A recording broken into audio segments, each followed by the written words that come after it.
Selamat pagi semuanya, semoga selalu sehat. Pada kesempatan hari ini kita akan belajar mengenai materi prinsip kalori. Jadi di materi ini nanti kita akan mempelajari terlebih dahulu mengenai apa itu yang dimaksud dengan kalori, lalu dari manakah kita mendapatkan kalori, begitu ya, untuk tubuh kita. Selain itu kita juga akan melihat peruntukannya untuk apa nih kalori untuk tubuh kita. Oke, untuk materinya nanti akan ada 4 pokok bahasan yang akan kita bahas, yaitu yang pertama dimulai dari prinsip kalori, kemudian yang kedua menghitung kebutuhan kalori harian, lalu yang ketiga ada untuk body mass index atau BMI. Nanti kita akan bersama-sama menghitung untuk body mass index kita masing-masing itu berapa dan masuk ke kategori apa. Kemudian yang keempat kita akan setting goals, menentukan target sesuai dengan kondisi kita masing-masing. Kita mulai dengan ilustrasi. Nah, di bagian ilustrasi ini yang pertama ditampilkan ada sesosok pria gitu ya, yang berbadan cukup gempal. Namanya adalah Joni. Ya, Joni ini adalah seorang siswa SMA. Kemudian kondisi badannya adalah tinggi badannya 170 cm, lalu berat badannya 80 kg. Nah, dengan tinggi badan 170 cm dan berat badan 80 kg, kondisi Joni ini sudah masuk ke dalam status obesitas. Lalu, untuk Joni ini dia punya masalah nih. Dia ingin menurunkan berat badannya karena mulai merasa tidak sehat. Salah satu yang dia rasakan adalah ketika tidur malam gitu, tiba-tiba dia bisa terbangun karena sesak nafas. Jadi mulai ada gejala-gejala tidak sehat dalam dirinya. Tapi dia nggak ngerti gimana caranya, harus mulai dari mana untuk bisa menurunkan berat badannya. Kalau dia coba cari sendiri lewat Google gitu, misalkan dia search dengan keywordnya adalah menurunkan berat badan gitu ya, cara menurunkan berat badan, maka muncullah berbagai macam metode diet. Banyak banget metode diet yang ada. Lalu dia bingung yang manakah yang cocok untuk dilakukan, mana yang pas untuk dirinya, mana dia baru sebatas keinginan saja untuk menurunkan berat badan, tetapi sampai sekarang belum ada actionnya gitu, karena bingung. Lalu untuk kasus yang kedua ada pria juga, tapi badannya kebalikan dari Joni tadi. Ini namanya Jono. Jadi kondisinya adalah sebaliknya. Si Jono ini tingginya sama 170 cm, tetapi beratnya hanya 50 kg. Sehingga dengan tinggi dan beratnya yang sekian, si Jono ini masuk kategori underweight atau kekurangan berat badan. Nah, dia juga punya masalah ternyata. Si Jono ini merasa bahwa badannya kok kurus banget, lalu sering merasa kemudian menjadi minder dan lemah di atas teman-temannya karena badannya yang kurus, teman-temannya itu badannya gede-gede gitu, jadi dia merasa minder, merasa paling kecil, merasa paling lemah. Dia ingin untuk tubuhnya bisa lebih berisi gitu, jadi bisa samalah seperti teman-temannya, tetapi dia nggak tahu caranya. Berbagai upaya sudah dilakukan. Kalau ditanya si Jono ini juga sudah makan banyak atau belum, dia bilang sudah banyak, menurut dia banyak gitu ya, tetapi kok badannya tidak bisa lebih berisi. Nah, sebenarnya apa yang salah gitu kan, dia nggak ngerti juga salahnya ada di mana. Merasa sudah melakukan banyak upaya tetapi tidak bisa menghasilkan hasil yang dia inginkan. Nah, kita ini pernahkah melihat atau mendengar kondisi seperti ini di lingkungan sekitar? Baik itu di teman kita misalnya, atau mungkin keluarga. Adakah yang kemudian mengalami kondisi seperti Jono atau Joni, atau malah justru kita sendiri yang mengalami? Untuk kasus Jono dan Joni tadi, itu sebenarnya kenapa sih kok bisa seperti itu gitu? Ada orang-orang dengan masalah seperti itu. Nah, kita lihat dulu faktanya. Nah, untuk faktanya itu memang manusia itu secara genetik ada 3 jenisnya dari proporsi badannya.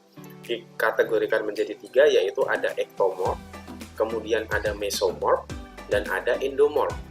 Ya, ectomorph ini yang cenderung badannya kurus gitu ya, langsing gitu. Kemudian yang mesomorph ini yang tengah-tengah, badannya atletis, nggak gemuk, nggak juga terlalu kurus. Dan endomorph yang cenderung badannya gempal. Nah, secara genetik memang manusia itu seperti ini, ada yang jenisnya mesomorph, ectomorph, dan endomorph. Beberapa dari kita pernah mendengar klaim bahwa saya itu berbadan cukup gemuk karena tulang saya besar jadi nggak bisa kurus. Mungkin kita pernah dengar seperti itu gitu kan, statement seperti itu. Nah, itu sebenarnya adalah statement yang kurang tepat, karena manusia itu tidak ada yang kemudian diameter tulangnya itu besar gitu, nggak ada. Sebenarnya yang membedakan antara ectomorph, mesomorph, dan endomorph ini bukan besar tulangnya, melainkan struktur rangkanya. Kalau kita lihat, kita cermati bersama, untuk ectomorph ini jarak antar kedua bahunya serta lebar pinggulnya itu kecil. Dibandingkan dengan mesomorph, sedikit lebih lebar. Bandingin sama endomorph, lebih lebar lagi. Jadi sebenarnya bukan tulangnya yang besar, tetapi struktur rangkanya itu lebar, gitu ya. Itu secara struktur rangka. Nah, kemudian perbedaan selanjutnya dari tiga genetik ini, tiga tipe tubuh ini adalah kecenderungan untuk menyimpan kalori dalam bentuk lemak atau otot. Nah, untuk orang dengan tipe ectomorph ini memang mempunyai kecenderungan sulit untuk menyimpan lemak atau menyimpan otot. Jadi tubuhnya itu lean atau kering gitu ya, massa lemaknya rendah. Sedangkan mesomorph ini lebih bagus untuk kemampuan dia menyimpan lemak atau otot dibandingkan dengan ectomorph gitu ya. Sedangkan yang terlebih terbalik lagi atau terbaliknya ekstrim adalah endomorph. Untuk endomorph ini memang tipe tubuhnya itu cenderung menyimpan kalori dalam bentuk lemak atau otot. Jadi kalau misalkan orang dengan tipe endomorph ingin menjadi seorang bodybuilder gitu ya, ingin jadi binaraga gitu, tubuhnya akan dengan cepat merespon untuk bisa menyimpan otot, tetapi juga lemak bersamaan gitu. Di tiga tipe ini bukan berarti tidak bisa dirubah ya. Jadi bukan berarti kemudian yang sekarang posisinya kurus nggak bisa lebih berisi, atau yang posisinya sekarang itu cukup overweight gitu atau mungkin obesitas nggak bisa lebih kurus lagi. Bukan seperti itu. Tipe tubuh ini hanyalah kecenderungan genetik, tetapi bisa kita rubah dengan mengatur kalori serta aktivitas fisik kita. Tuh kita juga cermati data berikut ini nih. Kenapa kok penting sih sebenarnya kita belajar ini gitu kan, materi tentang prinsip kalori ini.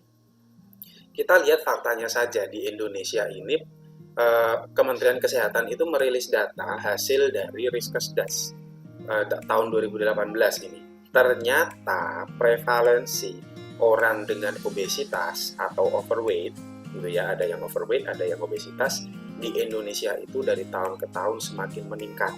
Dengan kondisi tubuh yang obesitas atau overweight, kemungkinan kita untuk sakit itu semakin besar. Lalu penyakit-penyakit yang bisa muncul karena kondisi obesitas ini seperti ditampilkan di gambar, ada yang kemudian kena jantung koroner, kemudian hipertensi, diabetes mellitus, stroke, osteoartritis atau radang sendi. Lalu kalau untuk yang perempuan bisa kena kanker payudara maupun kanker leher rahim. Nah, penyakit-penyakit ini memang bukan serta-merta 100% diakibatkan oleh obesitas. Ada penyebab yang lain. Tetapi orang dengan kondisi obesitas itu cenderung rentan untuk mengidap penyakit-penyakit ini. Dari tadi yang dibahas adalah yang obesitas. Kemudian yang kurus merasa aman. Nah, coba kita lihat dulu data berikut ini. WHO mengklasifikasikan yang namanya BMI atau Body Mass Index. Di tahun 98 WHO merilis data ini. Untuk yang BMI-nya itu di bawah 18,5 atau statusnya adalah underweight, memang resiko komorbid atau kematiannya itu rendah. Tetapi resiko terhadap masalah-masalah klinis lain meningkat. Contoh, anemia atau kurang darah. Kalau dibiarkan secara terus-menerus, akhirnya bisa berbahaya juga. Kemudian selain anemia, tekanan darah rendah atau hipotensi. Lalu bisa juga terjadi yang paling parah adalah malnutrisi atau gizi buruk. Jadi ini apalagi untuk kalian yang masih remaja gitu ya. Remaja itu masih masuk ke dalam masa pertumbuhan, baik secara fisik maupun kognitifnya. Kalau misalkan kita kemudian tidak mendapatkan asupan kalori yang cukup, asupan nutrisi yang cukup, hingga ada di kategori underweight secara terus-menerus, maka perkembangan fisik maupun kognitif kita tidak akan maksimal. Itu resiko ketika kita tetap dalam kondisi underweight. Lalu sekarang kita bahas lebih mendalam tentang masalah obesitas. Sebenarnya kalau saya boleh untuk mengklasifikasikan, kita ada 3 faktor nih yang mempengaruhi seseorang kemudian menjadi obes, yaitu adalah pola konsumtif, lalu kemajuan teknologi, serta mobilitas yang rendah. Nah, untuk pola konsumtif, nah orang-orang zaman sekarang itu kalau dibandingkan dari tahun ke tahun, kecenderungan mereka untuk lebih konsumtif itu semakin tinggi. Karena apa? Karena pilihan makanan pun semakin beragam. Semakin maju sebuah peradaban, maka kreasi untuk makanan itu semakin beragam. Seperti kita tahu bersama bahwa sekarang ini banyak banget menu-menu baru yang kemudian muncul gitu ya. Nah itu membuat kita cenderung lebih konsumtif. Ditambah lagi kemudahan untuk mendapatkan makanan. Gitu ya. Orang sekarang ini untuk dapat makanan yang diinginkan amat sangat mudah. Ditambah lagi dengan dimanjakan kemajuan teknologi. Siapa sih yang nggak kenal dengan layanan pesan makanan, gitu, food delivery gitu kan? Sekarang dari rumah hanya berbekal handphone saja, kita sudah bisa loh mendatangkan makanan. Berbeda dengan dulu, kita mau beli makanan harus keluar, harus nyari, tempatnya pun tidak dekat. Kalau sekarang semuanya serba dekat, serba mudah. Hal ini menyebabkan kita kemudian menjadi lebih konsumtif secara tidak sadar. Lalu, kemajuan teknologi faktor yang kedua.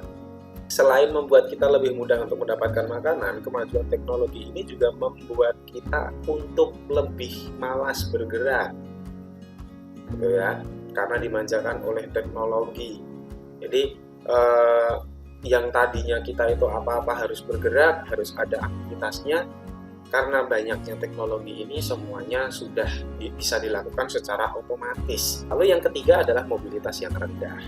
Nah, setelah dimanjakan oleh teknologi, kita juga dikondisikan itu sekarang ini kita mobilitasnya rendah.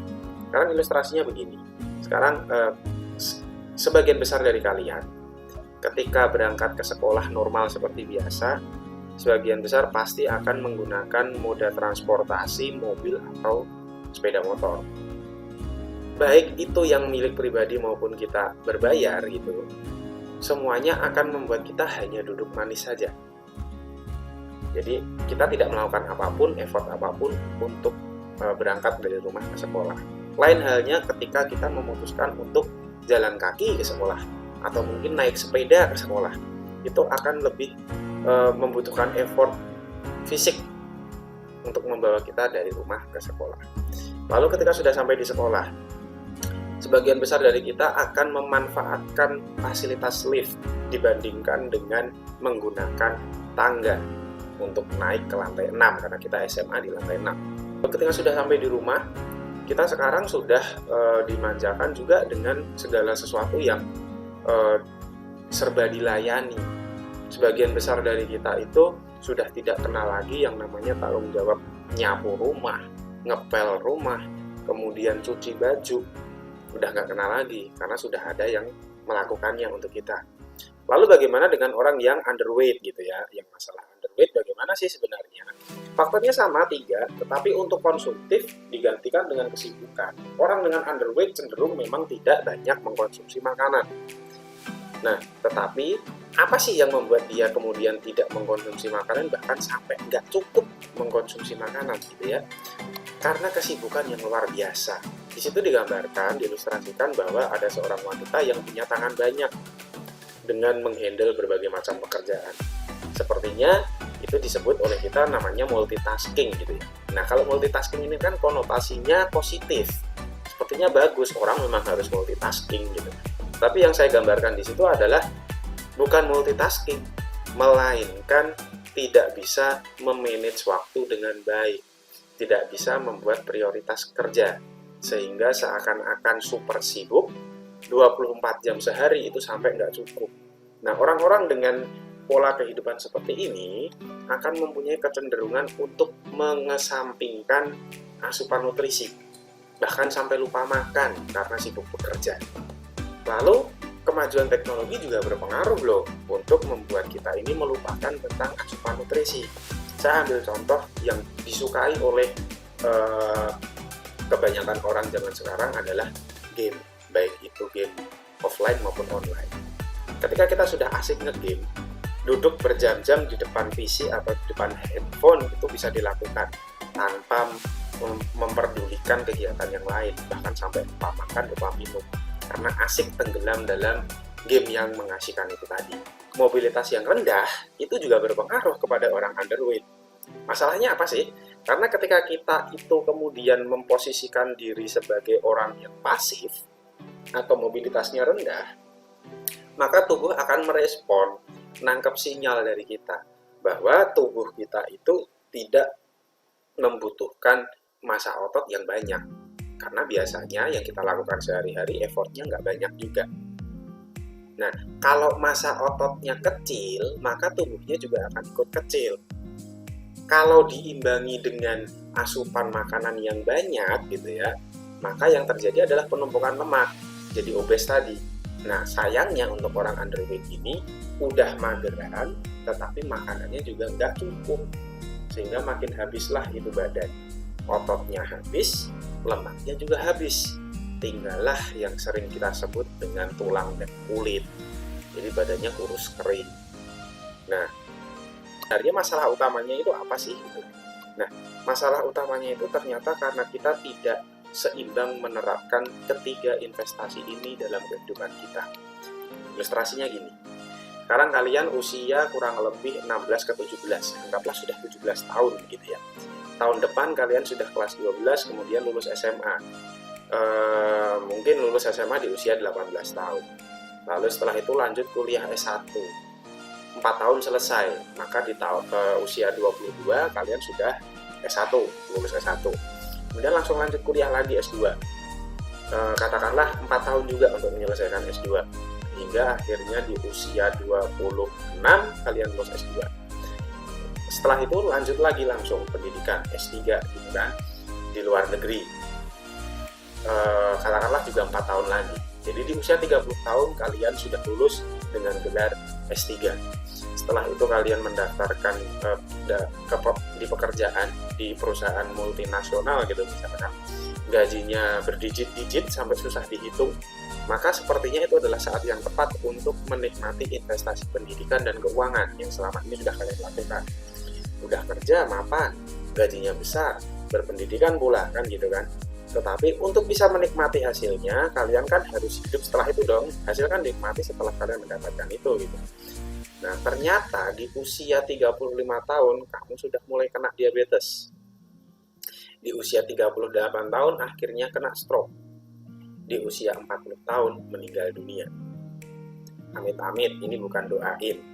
Tetapi kalau kondisinya seperti ini, maka apa gunanya kalian berusaha mati-matian untuk investasi di pendidikan serta di keuangan, tapi akhirnya nggak bisa menikmatinya dalam jangka waktu lama. Semua ini terjadi karena kita tidak menginvestasikan diri kita dalam kesehatan.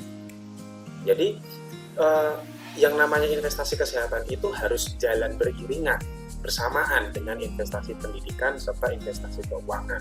Karena nanti ketika tiba masanya kita akan menikmati hasilnya, maka kita butuh untuk sehat loh, untuk bisa menikmati itu semua. Nah, lebih parahnya lagi adalah investasi kesehatan ini adalah investasi yang nggak bisa ditunda-tunda. Lalu kita masuk ke pokok bahasan yang pertama mengenai prinsip kalori. Oke, nah di prinsip kalori ini semua makanan serta semua minuman yang kita konsumsi, gitu ya, itu akan diubah oleh tubuh kita menjadi kalori. Kalori di sini bukan dalam artian kalori dalam satuan fisika ya, tetapi kalori lebih ke kalori makanan, yaitu sumber energi bagi kita, gitu ya. Kalori di sini artinya adalah sumber energi. Nah, di sini digambarkan makanannya adalah berupa nasi putih, kemudian minumannya adalah berupa teh botol. Gitu. Nah, antara makanan dan minuman ini mengandung kalori dengan jumlah yang berbeda. Di sini nasi putih ini digambarkan punya 200 kalori. Lalu untuk tehnya itu 60 kalori. Nah, makanan dan minuman yang kita konsumsi akan masuk ke tubuh kita dan menjadi kalori masuk atau kalori intake. Nah, kemudian gimana kalau misalkan kita makannya bukan nasi putih, kita makannya adalah roti? Tetap ada kalorinya, tetapi dengan jumlah yang berbeda. Jadi kita harus juga lihat, beda varian makanan, maka jumlah kalorinya akan berbeda pula. Beda juga varian minuman, kalorinya akan beda pula. Gitu ya. Misalkan di sini nih teh, gitu kan, teh manis gitu kan, maka kalorinya 60 kalori. Tapi kalau kita minumnya adalah air putih, hanya air putih biasa, maka kalorinya 0. Kalau misalkan kita minum boba gitu misalkan, kalorinya bisa sampai 300 bahkan 400 kalori. Jadi berbeda tipenya akan berbeda pula kalorinya. Demikian juga dengan porsinya. Di sini kalau nasi putihnya 1 piring 200 kalori. Kalau 2 piring ya jadi 400 kalori. Jadi tergantung ke varian serta porsinya, jumlah kalorinya. Intinya semuanya yang masuk, kamu makan, kamu konsumsi, itu akan masuk ke tubuhmu menjadi kalori masuk. Lalu kalori yang masuk tadi, ya, yang sudah masuk ke tubuh kita, akan diproses oleh tubuh untuk menjadi energi yang dipakai untuk kamu bergerak. Ini disebut sebagai kalori keluar. Bagaimana sih keseimbangan energi yang terjadi di dalam tubuh kita? Di sini kalori digambarkan sebagai petir. Jadi di sini ada 4 petir, maka diibaratkan ada 4 kalori masuk, lalu keluar juga dalam jumlah 4 kalori. Masuknya 4, keluarnya 4. Maka ini menjadi seimbang. Disebutnya adalah maintenance kalori. Jadi maintenance kalori itu adalah kondisi saat jumlah kalori masuknya itu sama dengan jumlah kalori keluar. Lalu kondisi yang kedua, di sini kalori yang masuk ada 8 kalori, dikeluarkan dalam bentuk energi hanya 4 kalori. Otomatis sisa 4 kalori. Kondisinya menjadi tidak seimbang. Ini disebut kondisi surplus kalori karena masuk 8, keluar 4. Gitu ya. Nah, lalu sisa 4-nya dikemanain? Sisa 4-nya akan disimpan menjadi cadangan lemak oleh tubuh. Lalu, kondisi yang ketiga adalah ketika masuk 4 kalori, dikeluarkan 8 kalori. Maka ada 4 kalori yang kurang dong ya. Di sini digambarkan warnanya menjadi abu-abu. Lalu 4 kalori ini diambil dari mana gitu kan? Nah, ini kan kondisinya disebut defisit kalori karena masuk 4, keluar 8. Sisa kalori yang dibutuhkan diambil dari cadangan lemak. Oke, nah berikutnya kita akan belajar untuk menghitung kebutuhan kalori, gitu ya. Kebutuhan kita masing-masing kalori itu berapa. Untuk bisa menghitungnya, kita perlu memahami terlebih dahulu 2 istilah berikut ini. Yang pertama adalah TDEE atau Total Daily Energy Expenditure, dan yang kedua adalah BMR atau Basal Metabolic Rate. Nah, untuk TDEE ini adalah total energi yang dibutuhkan oleh tubuhmu dalam 1 hari.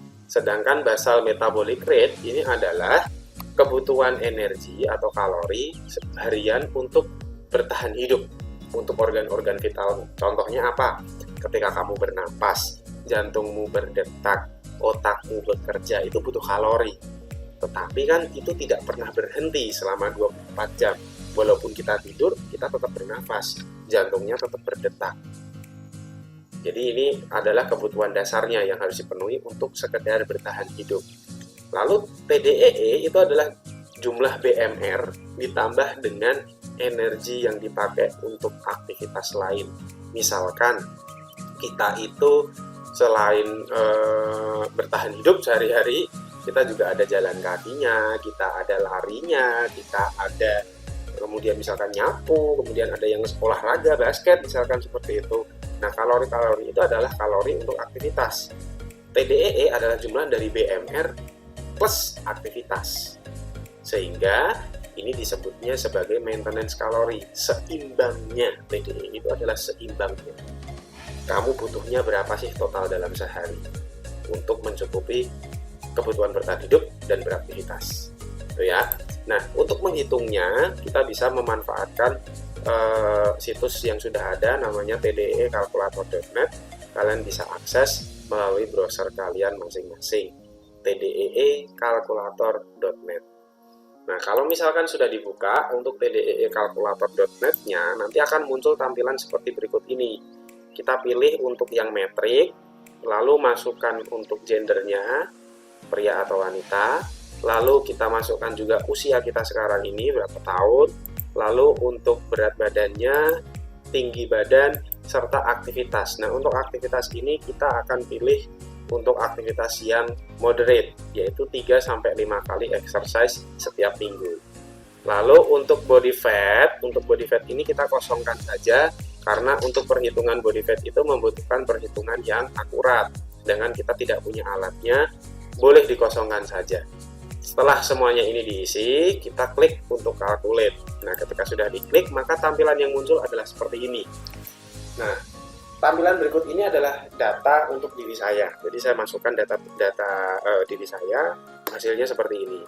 Untuk kalori harian saya membutuhkan 2.561 kalori per hari, dengan total 17.930 kalori per minggu.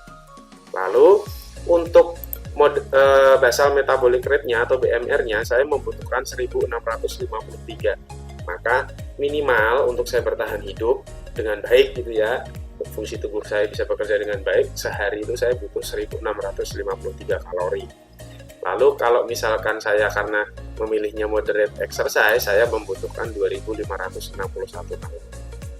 Ketika saya tipe aktivitasnya adalah moderate exercise. Tapi kalau kemudian saya ini orangnya tidak pernah olahraga gitu, jadi cenderung pasif, yaitu sedentary, maka jumlah kalori yang dibutuhkan hanya 1900. Jadi ini sangat berpengaruh ini aktivitas fisik yang kita lakukan sehari-harinya terhadap jumlah kalori yang kita butuhkan dalam satu hari. Lalu berdasarkan perhitungannya, saya ideal weight-nya atau berat idealnya adalah 65-67 kg. Dan BMI-nya ketika sudah dihitung saya adalah 25,3, yang artinya adalah saya sedikit overweight, karena batas untuk normal weight-nya itu sampai 24,99 skor BMI-nya. Maka saya posisinya adalah di overweight. Nah, kalian sudah hitung masing-masing milik kalian sendiri-sendiri seperti apa. Sekarang kita sudah bisa nih lihat kondisi kita sekarang ini, apakah normal, apakah over, atau apakah underweight. Jadi kita punya kondisi masing-masing, gitu ya. Nah, kalau mau dihitung secara manual untuk BMI, itu sebenarnya ada rumusnya, yaitu berat badan dalam kilogram dibagi dengan tinggi badan dalam meter dikuadratkan. Jadi kalau seperti saya, kondisinya adalah 73 dibagi 1,7 kuadrat, hasilnya kurang lebih 25,3 ini. Nah, lalu ada tabel namanya tabel BMI gitu ya, untuk melihat lebih jelas posisi BMI-nya itu ada di mana. Di sini akan kita lihat untuk data diri saya. Saya tingginya itu di 170, angka ini 170,1, angka yang paling dekat. Kemudian kita tarik garisnya sampai ke kolom yang berat saya 73, maka saya ada di angka 25. Benar, 25,3. Nah, yang perlu dicermati di sini adalah ternyata saya ada di deretan yang warnanya sudah kuning. Artinya apa? Saya masuk ke overweight. Yang healthy atau yang normal adalah yang warnanya hijau. Ya, jadi sampai di sini paham ya, bahwa ini menggambarkan kondisi kita itu ada di posisi mana. Kalau misalkan sudah masuk ke orange, maka kita sudah masuk ke obese. Atau kalau malah justru sudah sampai di merah, maka kita sudah extremely obese. Kalau kita masuknya di bagian yang warna biru, maka kita dikategorikan sebagai underweight. Lalu berdasarkan data yang sudah kita terima masing-masing tadi, sudah kita hitung, saat ini kita di posisi mana? Apakah underweight, apakah normal, atau overweight, atau malah justru obesitas. Lalu kita sekarang tentukan targetnya. Kalau misalkan kita memang underweight, maka kita harus mengarahkan surplus kalori untuk bisa menambah berat badan. Lalu kalau kita normal, maka yang harus dilakukan adalah maintenance kalori, sehingga berat badannya bisa tetap stabil. Karena sudah normal, jangan sampai obes, jangan sampai underweight. Kalau kita ternyata posisinya sekarang adalah overweight atau obesitas, maka yang harus dilakukan adalah defisit kalori. Sesederhana itu. Kalau misalkan kita ini underweight, pengen nambah berat badan, maka konsumsilah kalori lebih dari yang dibutuhkan dalam waktu sehari. Kalau kita ini overweight atau obesitas, maka konsumsilah kalori lebih rendah daripada yang dibutuhkan dalam sehari. Kalau kita sudah normal, maka konsumsilah kurang lebih sama seperti kebutuhan kita dalam satu hari. Akan bertambah atau berkurangnya berat badan kita itu adalah akumulasi dari surplus atau defisit kalori sehari-harinya. Nah, sekarang berapa sih harusnya surplus atau defisitnya dalam waktu satu hari? Kemenkes menyarankan untuk berkurang atau ditambah kalorinya dari TDEE itu tidak lebih dari 500 kalori. Ini rekomendasi yang sehat. Karena apa? Karena Kemenkes merekomendasikan untuk naik atau turun berat badan itu dalam waktu 1 bulan rentangnya adalah 2-4 kg. Lebih dari itu perlu berhati-hati. Jadi kalau ada yang kemudian diet ekstrim gitu, turunnya dalam waktu 1 bulan turun 10 kilo, hati-hati. Apakah diet itu sehat untuk tubuhmu? Adakah efek yang lain, dampak negatif yang kemudian bisa muncul? Harus hati-hati soal itu. Jadi kalau misalkan ke kondisi saya tadi, TDEE saya adalah 2500. Kemudian saya ternyata overweight, maka saya harus ngurangin kan, saya harus defisit kalori. Maka defisit yang harus saya lakukan adalah ke 2000 kalori. Kurang dari 2000 kalori akan beresiko. Lebih baik stay di situ 2000 kalori. Karena dari 2000 kalori saja saya sudah defisit 500 kalori, itu sudah cukup banyak defisit 500 kalori itu. Demikian juga kalau misalkan kemudian kalian kondisinya underweight, misalkan TDEE-nya itu cuma 1700 kalori dalam sehari, maka bisa ditambah konsumsi kalorinya sampai ke 2200 kalori. Kuncinya hanya itu. Nah, sekarang kita sudah selesai untuk membahas prinsip kalori, kita sudah paham konsep dasarnya tentang kalori masuk, kalori keluar, kemudian kondisi surplus kalori seperti apa, maintenance kalori itu seperti apa, defisit kalori itu seperti apa. Kemudian kita juga sudah menentukan target untuk underweight itu harus ngapain, untuk yang normal itu harus ngapain, overweight dan obesitas harus ngapain. Nah, ini adalah kunci dasar, prinsip dasar yang harus kita pahami terlebih dahulu untuk kita nantinya bikin program untuk proyek kita, gitu ya. Nah, setelah materi ini, di pembelajaran berikutnya kalian akan mempelajari lebih jauh tentang ilmu makanan. Jadi setelah paham konsep kalorinya, kita tahu batasan kalori yang kita konsumsi harusnya berapa, kita akan belajar lebih jauh tentang makanannya itu harus apa saja. Kemudian komponen nutrisi yang harus dikonsumsi sehari-hari itu seperti apa, serta bagaimana cara menentukan makanan apa saja yang dimakan agar target kita tercapai, baik itu surplus, maintenance, maupun defisit kalori. Jadi jangan lewatkan pembelajaran berikutnya, karena kita akan belajar lanjutan dari materi kita di prinsip kalori ini. Sampai jumpa di kesempatan berikutnya. Terima kasih.